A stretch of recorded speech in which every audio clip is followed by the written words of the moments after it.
믿기 힘든 일이 벌어졌습니다. 성경 속 한 구절이 전 세계 역사학계를 발칵 뒤집어 놓았습니다. 수천 년간 감춰져 있던 한민족의 놀라운 기원을 밝혀줄 단서가 지금 드러나고 있다고 하는데요. 미국 명문대 학자들이 긴급히 카이로로 향한 이유, 그리고 이집트 최고 권위자들의 격렬한 반박까지. 도대체 무슨 일이 일어난 걸까요? 충격적인 이야기 지금 시작합니다. 캘리포니아의 따스한 햇살이 스탠포드 대학교 연구동 창문을 통해 비치고 있었습니다. 고대 문명의 흔적을 찾아 수천 년 전 역사의 미스터리를 풀어가는 일은 언제나 가슴 뛰는 일이죠. 저는 스탠포드 대학교 고고학과 박사과정 학생인 클레어 파커입니다. 고대 문명을 전공하며 오늘도 연구실에서 논문 자료를 정리하고 있었습니다. 고대 메소포타미아 문명의 유물 사진들을 한 장 한 장 분류하는 작업에 집중하고 있던 그때였죠. 갑자기 전화벨이 울렸습니다. 클레어, 지금 시간 좀 있니? 아버지 에드워드 파커 교수의 목소리였습니다. 평소와는 다른 흥분이 묻어 있었죠. 고대 문명 연구소장으로 수십 년간 일해온 아버지가 이렇게 들뜬 목소리를 내는 경우는 매우 드물었기에 무슨 일인지 궁금했죠. 저는 펜을 내려놓고 아버지의 말에 귀를 기울였습니다. 방금 이스라엘 동료에게서 흥미로운 자료를 받았단다. 성경 창세기에 나오는 욕단의 후손들이 실제로 동쪽으로 어쩌면 한반도까지 이동했을 가능성을 시사하는 유물 보고야. 욕단이라는 이름은 성경 창세기에서 들어본 적이 있었죠. 노아의 후손 중 하나로 그의 자손들이 동방의 산으로 이주했다는 기록이 있었지만 그것이 한민족과 연결된다는 주장은 처음 듣는 이야기였죠. 학계의 주류 의견은 그런 견해를 인정하지 않았고 욕단의 후손들이 한반도까지 이동했다는 직접적인 증거는 사실상 없었습니다. 아버지, 그게 정말 가능할까요? 학계에서는 그런 주장이 지지를 받지 못하고 있잖아요. 저는 의문을 제기했죠. 고고학도로서 증거 없는 주장에는 항상 신중해야 한다고 배웠기 때문이었습니다. 아버지는 깊은 한숨을 내쉬었습니다. 주류 학계에서는 인정하지 않지만 일부 학자들은 여전히 그 가능성을 탐구하고 있어. 다음 주에 카이로에서 열리는 국제 고고학 컨퍼런스에서 이 주제로 발표할 예정인데 함께 가는 게 어떨까? 저는 잠시 생각에 잠겼죠. 학문적 호기심이 솟구쳤지만 한편으로는 조심스러웠습니다. 아버지의 열정이 때로는 객관성을 흐릴 수도 있다는 것을 알고 있었기 때문이었죠. 그럼에도 불구하고 이 의문을 직접 탐구해보고 싶은 마음이 들었습니다. 함께 가요. 아버지 연구도 돕고 싶어요. 저는 결심했죠. 진실이 무엇이든 흥미로운 학문적 여정이 될 것 같았죠. 증거를 찾아 역사의 미스터리를 풀어가는 것, 그것이 고고학자의 사명이니까요. 아버지는 기뻐하며 카이로행 일정과 필요한 자료들을 이야기하기 시작했고 저는 창밖을 바라보며 생각했죠. 성경 속 인물과 한민족의 연결 가능성이라니 이것이 사실이라면 역사를 다시 써야 할지도 모르는 대발견이 될 수도 있었습니다. 하지만 그보다 먼저 엄격한 학문적 검증이 필요했고 증거를 찾아 진실을 밝히는 여정이 시작되었죠. 카이로의 뜨거운 햇살은 이집트의 모든 역사를 품고 있는 듯 했습니다. 국제 고고학 학술 대회가 열리는 컨벤션 센터는 세계 각국에서 모인 학자들로 북적였죠. 저와 아버지는 등록을 마치고 메인 홀로 향했습니다. 이곳에는 고대 문명 전시관이 마련되어 있었고 특별히 한국에서 출토된 유물들을 전시한 부스도 있었죠. 저기 한번 가보자. 아버지가 한국 유물 부스를 가리키며 말했습니다. 여러 청동기와 토기들 사이에서 특히 눈길을 끄는 것은 정교하게 무늬가 새겨진 와당이었죠. 고조선 시대의 기와 장식이라고 설명이 붙어 있었습니다. 저는 그 와당에 새겨진 문양을 자세히 살펴보았습니다. 처음에는 단순한 기하학적 무늬로만 보였지만 자세히 들여다볼수록 이상한 느낌이 들었죠. 아버지, 이 문양이 히브리 문자와 닮아 있는 것 같지 않나요? 제 목소리에는 놀라움이 묻어 있었습니다. 아버지는 안경을 고쳐 쓰고 와당을 더 가까이에서 살펴보았죠. 그렇게 보이긴 하지만 확신하기는 어려워. 우연의 일치일 수도 있으니까. 이때 한 목소리가 우리 뒤에서 들려왔습니다. 흥미로운 해석이지만 그건 단순한 기하학적 무늬에 불과합니다. 돌아보니 중동의 전통 의상을 갖춰 입은 중년의 남성이 서 있었죠. 자말 파라지 교수였습니다. 카이로 대학교 고대문명학부 학장으로 고대 이집트와 중동권 문명 연구의 권위자였죠. 자말 교수는 날카로운 눈빛으로 와당을 바라보았습니다. 열정은 이해하지만 이건 어디까지나 기하학적 문의의 우연일 뿐입니다. 이집트가 고대 문명의 원류죠. 한민족과 샘족의 연관성을 주장하는 건 학문적 근거가 부족한 허황된 이야기에 불과합니다.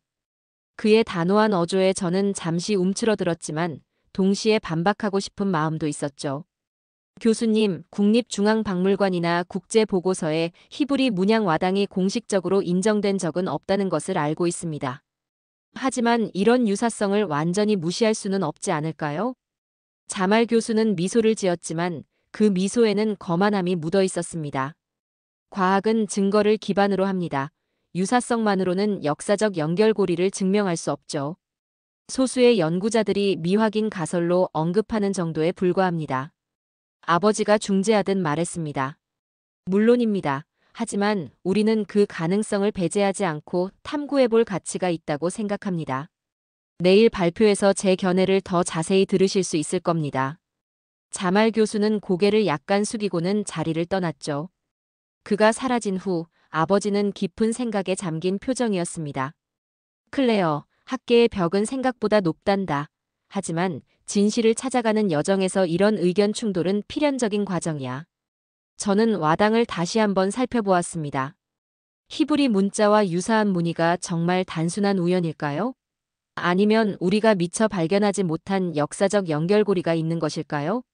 확신할 수는 없었지만 이 의문을 풀기 위해 더 깊이 연구해볼 가치가 있다고 느꼈죠.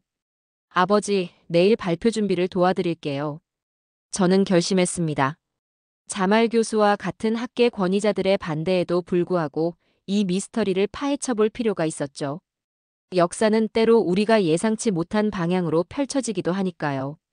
고고학자로서 저는 그 진실을 향해 한 걸음 더 나아가고 싶었습니다. 카이로 컨퍼런스의 마지막 날이 지나고 우리는 호텔 방으로 돌아왔습니다. 아버지의 발표는 뜨거운 논쟁을 불러일으켰지만 학계의 대다수는 여전히 회의적이었죠. 저는 노트북을 펼치고 화상회의 준비를 하며 시계를 확인했습니다. 서울은 지금 아침이 밝아오는 시간이었죠. 우리는 서울대학교 역사학과의 이준혁 교수와 미팅을 약속했습니다. 아버지가 커피 한 잔을 들고 제 옆에 앉았고 저는 화면을 조정했죠.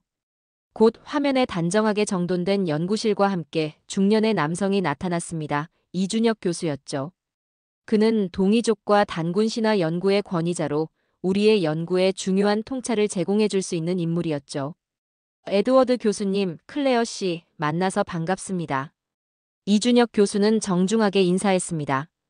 그의 목소리는 차분했고 안경 너머로 학자다운 예리한 눈빛이 느껴졌죠. 이준혁 교수님, 귀중한 시간을 내주셔서 감사합니다. 카이로에서의 발표 내용을 들으셨습니까? 네, 소식 들었습니다. 흥미로운 가설이지만 증거가 더 필요해 보이는군요. 이준혁 교수의 신중한 대답이었죠. 저희 관점에서 말씀드리자면 동이족은 한반도와 만주 지역을 아우르는 고대 개념입니다. 그런데 이것이 성경의 6단 민족까지 이어진다는 주장은 학계에서는 비주류 해석에 가깝습니다. 저는 펜을 들고 노트에 메모를 시작했습니다. 교수님, 그럼에도 불구하고 문화적 유사성이 있다고 하셨는데 어떤 것들이 있을까요? 이준혁 교수는 잠시 생각에 잠겼다가 대답했습니다. 가장 눈에 띄는 점은 천손 사상과 성경의 선민 사상의 유사성이죠. 하늘에서 내려온 존재가 민족의 시조가 된다는 관념이 비슷합니다. 또한 통곡 장례 문화나 동짓날 팥죽을 먹는 풍습 등에서도 유사점을 찾을 수 있죠. 아버지의 눈이 반짝였습니다. 바로 그런 문화적 유사성이 우리가 주목하는 부분입니다. 이준혁 교수는 미소를 지으며 한 손을 들어 올렸습니다. 하지만 솔직히 말씀드리자면 주류 학계에서는 이런 유사성을 보편적 의례로 봅니다. 여러 문화권에서 발견되는 보편적인 현상이라는 거죠. 직접적인 연결을 지지하는 연구는 거의 없습니다. 그렇다면 와당에 새겨진 문양에 대해서는 어떻게 생각하세요? 히브리 문자와 유사해 보이는데요. 그 와당들을 봤습니다. 분명 유사성이 있지만 이것이 직접적인 연관성을 증명하기에는 부족합니다. 문양의 유사성은 인류의 보편적 미적 감각에서 비롯된 우연일 수도 있죠. 이준혁 교수의 대답은 신중했습니다. 아버지는 여전히 희망을 놓지 않았습니다. 그래도 무시할 수 없는 점들이 많습니다. 욕단의 후손들이 동쪽 산으로 이주했다는 성경 구절과 고조선의 건립 시기가 맞아떨어지는 점은요. 이준혁 교수는 고개를 끄덕였지만 여전히 조심스러웠죠. 시기적 일치점은 흥미롭습니다. 하지만 동쪽이 어디까지인지는 여전히 논란의 여지가 있죠. 대부분의 성서학자들은 아라비아 반도 동부로 해석합니다. 화상 회의를 마치고 저는 이준혁 교수가 보내준 자료들을 정리했습니다. 그의 신중한 태도에도 불구하고 저는 여전히 이 연구의 매력을 느꼈죠. 아버지는 창밖을 바라보며 생각에 잠겼습니다. 클레어, 우리가 추적하는 건 어쩌면 역사의 빈 조각일지도 모른다. 하지만 그 조각을 찾아야만 전체 그림을 볼 수 있지 않겠니? 저는 고개를 끄덕였습니다. 비록 학계의 벽은 높았지만 우리의 탐구는 계속되어야 했죠. 진실이 무엇이든 그것을 향한 여정은 값진 것이었습니다. 스탠포드로 돌아온 지 일주일이 지났습니다. 연구실 창문으로 비치는 노을이 책상 위 서류들을 붉게 물들이고 있었죠. 저는 이준혁 교수가 보내준 자료를 꼼꼼히 살펴보고 있었습니다. 수십 장의 고조선 유물 사진과 발굴 보고서, 그리고 그에 대한 여러 학자들의 해석이 담긴 문서들이었죠. 특히 평양 대동강 유역에서 출토된 유물들에 관한 자료가 눈길을 끌었습니다. 클레어, 이것 좀 보렴. 아버지가 한 이미지를 확대하며 말했습니다. 고조선 시대의 것으로 추정되는 와당이었고 표면에는 정교한 문양이 새겨져 있었죠. 이 문양의 배열 방식이 흥미롭구나. 히브리어의 특정 구절과 유사한 패턴을 보이고 있어. 저는 와당의 이미지를 자세히 살펴보았습니다. 확실히 단순한 기하학적 무늬 이상의 무언가가 있어 보였죠. 이준혁 교수님은 이 문양에 대해 뭐라고 설명하셨나요? 아버지는 이준혁 교수의 메일을 열었습니다. 비공식 견해로 어떤 연구자들은 이 기와 문양이 히브리어 구절을 변형한 것으로 보고 있다고 해. 물론 학계 공식 보고서에서는 이 문양이 단순히 기하학적 패턴일 가능성이 높다고 결론짓고 있지만 말이야. 저는 의자에 깊숙이 몸을 기대었습니다. 고고학에서는 증거가 모든 것을 말해주지만 때로는 명확한 증거가 부족할 때도 있었죠. 국립중앙박물관이나 다른 공신력 있는 기관에서는 이 해석을 인정하지 않고 있군요. 그렇지, 하지만 그렇다고 가능성 자체를 배제할 필요는 없어. 아버지의 목소리에는 여전히 확신이 담겨 있었습니다. 역사는 때로 공식 기록의 틈새에서 새로운 진실을 발견하기도 하니까. 저는 단군 신화에 관한 자료도 펼쳐보았습니다. 천신의 아들이 인간 여성과 결혼하여 한민족의 시조가 되었다는 이야기였죠. 단군 신화도 역사적 사실보다는 민족의 상징으로 봐야 한다고 하던데. 그런데 왜 이렇게 끌리는 걸까요? 아버지는 미소를 지었습니다. 신화와 역사의 경계는 생각보다 모호할 때가 많단다. 단군 신화가 상징이라 해도 그 기원에는 실제 역사적 사건이 있을 수 있지. 마치 트로이 전쟁이 신화로 전해졌지만 고고학적 발굴을 통해 실제 도시였음이 밝혀진 것처럼 말이야. 저는 고조선 와당의 사진과 히브리 문자를 나란히 놓고 비교해 보았습니다.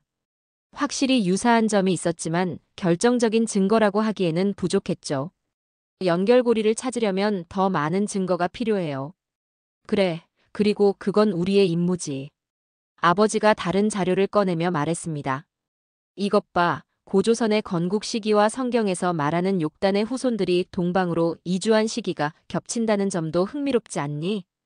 저는 연대표를 살펴보았습니다. 시기적으로는 일치하는 부분이 있었지만 이것만으로 직접적인 연관성을 주장하기는 어려웠죠.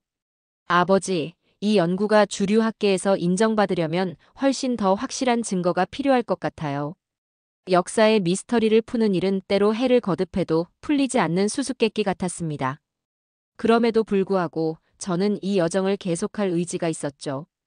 진실이 무엇이든 그것을 향한 탐구는 계속되어야 했습니다. 카이로의 하늘은 언제나처럼 맑고 푸르렀습니다. 카이로 대학교 캠퍼스는 고풍스러운 건물들 사이로 현대적인 시설들이 조화롭게 어우러져 있었죠. 저와 아버지는 소규모 세미나가 열리는 강의실로 향했습니다. 오늘은 아버지가 욕단의 동쪽 이주 가능성과 고조선 연결설에 대해 발표하는 날이었죠. 강의실은 예상보다 많은 사람들로 채워져 있었습니다. 중동 지역의 학자들뿐만 아니라 유럽과 아시아에서 온 연구자들도 보였죠. 저는 맨 앞줄에 앉아 아버지의 발표를 지켜보았습니다. 아버지는 차분하게 자료를 정리하며 발표를 준비하고 있었죠. 여러분, 오늘 저는 다소 논쟁적일 수 있는 주제를 제시하려 합니다. 아버지의 발표가 시작되었습니다. 성경 창세기에 등장하는 욕단의 후손들이 동쪽 산으로 이주했다는 기록이 있습니다. 이 동쪽의 범위가 어디까지인지, 그리고 고조선과의 연관성은 무엇인지 탐구해 보겠습니다. 아버지는 와당 이미지와 히브리 문자를 비교하며 설명을 이어갔습니다. 청중들 중 일부는 고개를 끄덕이며 흥미롭게 듣고 있었고, 일부는 미심쩍은 표정을 짓고 있었죠. 제가 눈여겨본 것은 맨 뒷줄에 앉아있는 자말 파라지 교수였습니다. 그의 얼굴은 굳어 있었죠. 발표가 마무리되고 질의응답 시간이 시작되었습니다. 몇몇 학자들이 호기심 어린 질문을 던졌고 아버지는 성실히 대답했죠. 그때 뒤쪽에서 자말 교수가 천천히 일어났습니다. 에드워드 교수님, 흥미로운 발표였습니다만 이것은 명백히 민족주의적 환상에 불과합니다. 자말 교수의 목소리는 강의실 전체에 울렸습니다. 실제 DNA나 언어학적 증거를 살펴보면 한민족과 샘족은 유전적으로나 언어적으로나 거리가 멀다는 사실이 명백합니다. 순간 강의실에 긴장감이 감돌았습니다. 아버지는 침착하게 대답했죠. 자말 교수님, 저 역시 이것이 확정된 사실이 아닌 가설임을 인정합니다. 다만 무시하기에는 문화적 유사성이 상당하다는 점을 지적하고 싶었습니다. 자말 교수는 냉소적인 미소를 지었습니다. 2020년 네이처에 발표된 대규모 한국인 게놈 분석 결과를 보셨습니까? 한민족은 동북아시아 계통과의 유사성이 지배적이며 중동이나 샘족 계통과의 직접적 연관은 거의 발견되지 않았습니다. 청중 중 일부가 수군거리기 시작했고 저는 더 이상 참을 수 없었죠. 교수님, DNA 분석은 중요한 증거지만 문화적 전파와 유전적 연관성은 별개의 문제일 수 있습니다. 문화는 유전자 없이도 전파될 수 있으니까요. 자말 교수의 시선이 저에게 향했습니다. 물론 문화적 전파는 가능합니다만 욕단의 후손들이 한민족의 직접적인 조상이라는 주장을 하려면 유전적 증거는 필수적입니다. 그리고 그런 증거는 없죠. 아버지가 다시 말을 이어갔습니다. 저희는 직접적인 혈통 연결을 주장하는 것이 아닙니다. 문화적 영향과 교류의 가능성을 탐구하는 것이죠. 욕단의 후손 중 일부가 동방으로 이주하며 문화적 요소를 전파했을 가능성은 여전히 열려 있습니다. 세미나가 끝나고 몇몇 학자들이 아버지에게 다가와 대화를 나누었습니다. 그들 중 일부는 흥미를 보였지만 대부분은 여전히 회의적이었죠. 저는 물을 가지러 가는 길에 자말 교수와 마주쳤습니다. 왜 이런 논쟁적인 주제에 시간을 낭비하는 건가요? 그가 말했고 저는 그를 똑바로 바라보았습니다. 교수님, 분명 한계가 있지만 이것은 연구할 가치가 있는 주제라고 생각합니다. 모든 가능성을 열어두고 탐구하는 것이 학자의 의무가 아닐까요? 자말 교수는 잠시 저를 바라보더니 고개를 흔들었습니다. 열정은 좋지만 때로는 증거가 말하는 바를 받아들여야 합니다. 그의 말에는 확신이 담겨 있었지만 저는 여전히 의문을 놓을 수 없었죠. 진실은 어쩌면 우리 모두가 생각하는 것보다 복잡할지도 모른다는 생각이 들었습니다. 카이로에서의 세미나 이후 우리는 호텔 방으로 돌아왔습니다. 아버지는 테이블 위에 성경책을 펼쳐놓고 창세기 10장을 집중해서 읽고 있었죠. 저는 노트북으로 이준혁 교수와 화상통화를 연결하고 있었습니다. 저희는 세미나에서 있었던 일을 공유하고 더 깊은 논의를 하기 위해 그와 연락을 취했죠. 자말 교수의 비판은 예상했던 바입니다. 화면 속 이준혁 교수의 목소리가 조용히 울렸습니다. 학계 주류의 시각을 대변하는 것이니까요. 아버지가 성경책을 들고 화면 앞으로 다가왔습니다.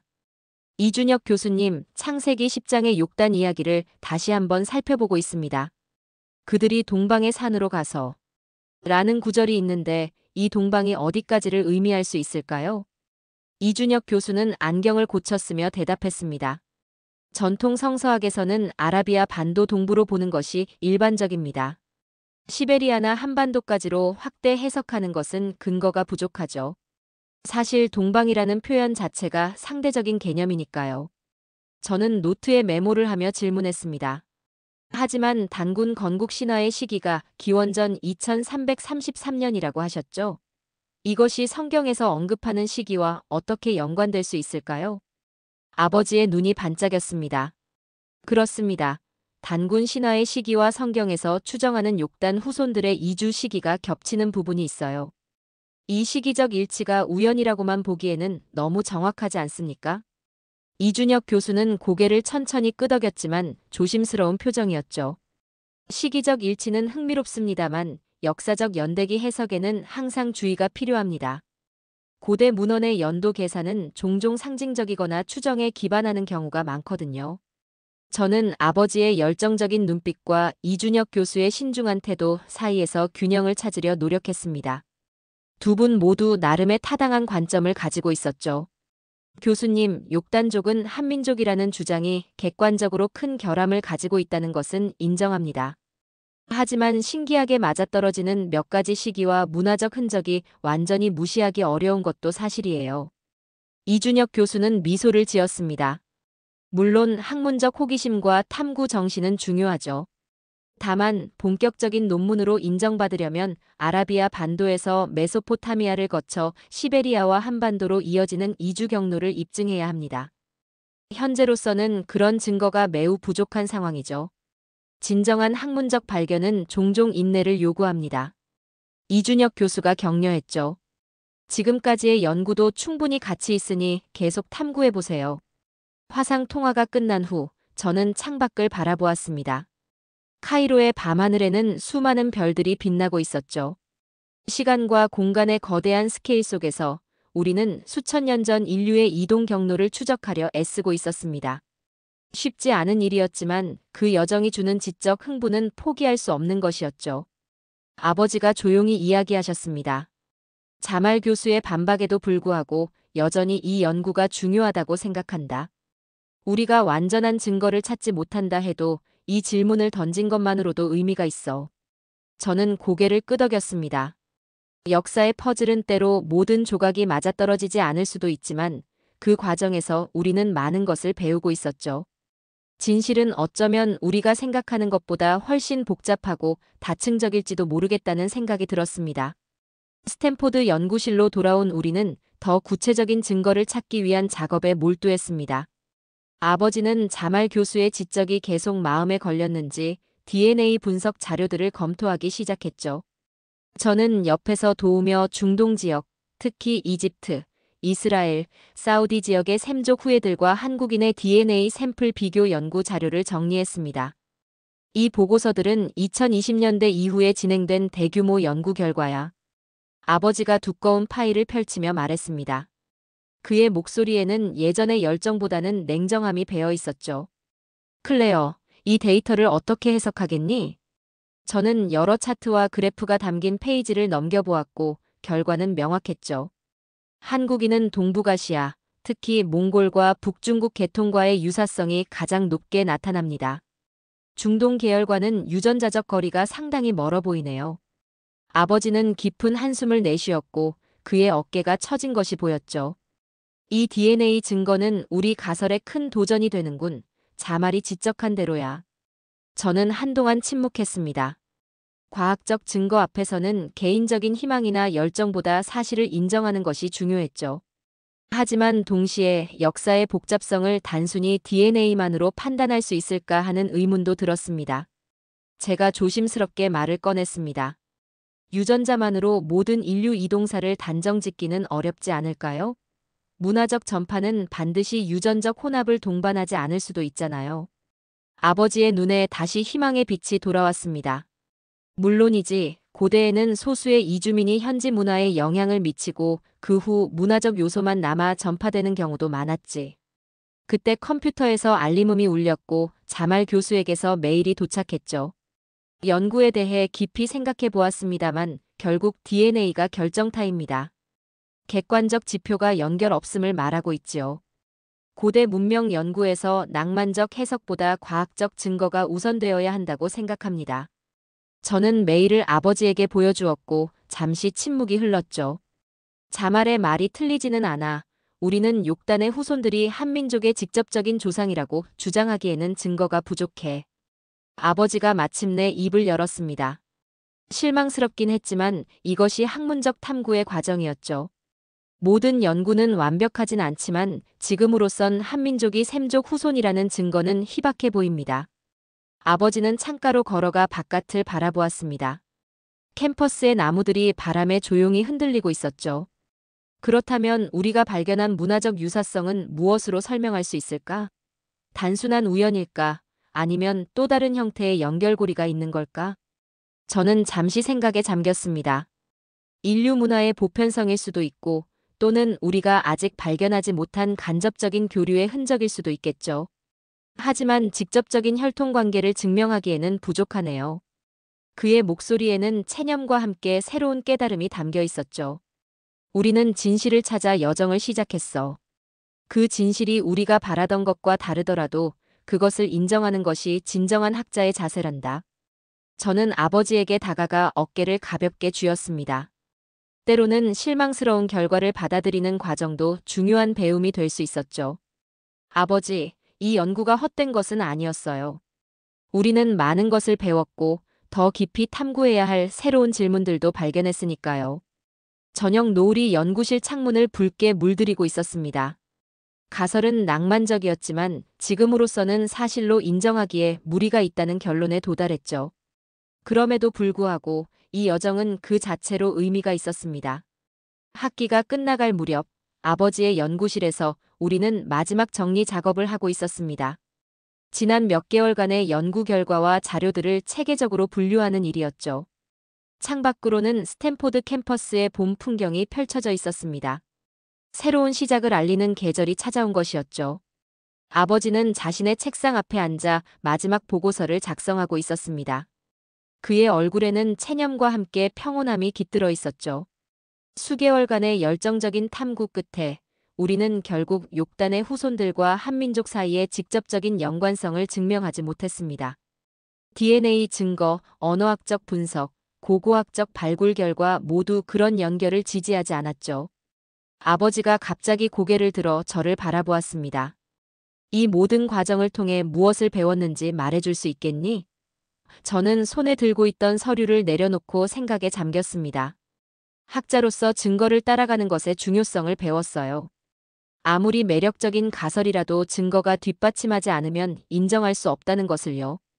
제 대답에는 쓴맛이 배어 있었지만 동시에 진실을 향한 성장도 담겨 있었죠. 아버지는 미소를 지었습니다. 그래, 그것이 가장 중요한 교훈이야. 하지만 또 하나 기억해두면 좋을 것이 있단다. 학계는 내 가설을 인정하지 않았지만 역사란 언제나 새로운 증거로 뒤집히기도 한다는 점이야. 언젠가 고고학적 발굴에서 결정적 단서를 얻을 수도 있지 않을까? 저는 고개를 끄덕였습니다. 아버지의 낙관주의는 여전했지만 이제는 더 현실적인 기대와 함께했죠. 그럼에도 지금까지 밝혀진 바로는 단군 신화와 욕단 민족은 직접적 연결이 입증되지 않았어요. 학문적 엄밀함을 지키는 것이 중요하니까요. 하지만 그 연구가 가진 낭만과 호기심은 완전히 무시하기 어려워. 때로는 그런 직관적 통찰이 새로운 발견의 출발점이 되기도 하니까. 저는 창밖을 바라보았고 이 여정이 시작된 그날처럼 햇살이 따스했죠. 아버지, 이 연구를 통해 저는 한민족의 역사와 문화에 대해 많이 배웠어요. 단군 신화가 역사적 사실보다는 민족 정체성의 상징이라 해도 그 안에 담긴 의미와 가치는 충분히 존중받아 마땅하다고 생각해요. 아버지는 자리에서 일어나 책장에서 성경책을 꺼내 창세기를 펼치며 말했죠. 모든 민족에게는 그들의 시작을 설명하는 신화가 있어. 그것이 완전한 역사적 사실이 아니라 해도 그 안에는 민족의 정체성과 가치관이 담겨 있지. 욕단의 이야기든 단군의 이야기든 그 본질은 같을지도 모른다. 저는 아버지의 말에 깊이 공감했습니다. 역사학자로서 우리는 사실을 추구하지만 동시에 이야기가 가진 문화적 의미도 이해해야 했죠. 성경 속 욕단이 실제로 한민족의 조상이었을까에 대한 답은 얻지 못했지만 그 과정에서 더 많은 질문과 가능성을 발견했어요. 아버지는 창가로 다가와 제 어깨에 손을 올렸습니다. 그렇게 열린 마음으로 학문을 대하는 것이 중요해. 대부분의 학계는 이 연결을 부정하지만 소수는 여전히 역사의 빈틈을 파고들고 있어. 진실은 아직 어둠 속에 묻혀 있을지도 모르니까. 우리는 함께 창밖의 풍경을 바라보았습니다. 이제 한 연구의 장은 마무리되었지만 새로운 질문들이 우리를 기다리고 있었죠. 단군 신화는 민족 형성의 상징성을 지니고 욕단설은 비주류 이론으로 남겠지만 진정한 역사의 모습은 우리가 상상하는 것보다 훨씬 복잡하고 다채로울 것이라는 사실을 깨달았습니다. 결정적 증거는 부족했지만 가능성은 여전히 열려 있었습니다. 그것이 바로 고고학의 매력이자 학문의 본질이었죠. 자, 오늘의 이야기는 여기까지입니다. 오늘 우리는 고고학자 부녀가 성경 속 욕단과 한민족의 연결 가능성을 탐구한 흥미로운 여정을 함께했습니다. 학계의 주류는 이 가설을 인정하지 않지만 역사란 언제나 새로운 증거로 다시 쓰일 수 있다는 희망적 메시지를 담고 있었습니다. 진정한 학문의 가치는 결론의 옳고 그름이 아니라 진실을 향한 끊임없는 질문과 탐구 정신에 있다는 것을 다시 한번 깨닫게 됩니다. 앞으로도 우리가 어디서 왔는지를 묻고 우리 안의 뿌리를 되새기는 따뜻한 이야기로 다시 찾아뵙겠습니다. 오늘도 끝까지 함께 해주셔서 감사합니다. 재미있게 보셨다면 구독과 좋아요로 응원해주세요. 다음에도 따뜻한 이야기로 찾아뵙겠습니다. 감사합니다.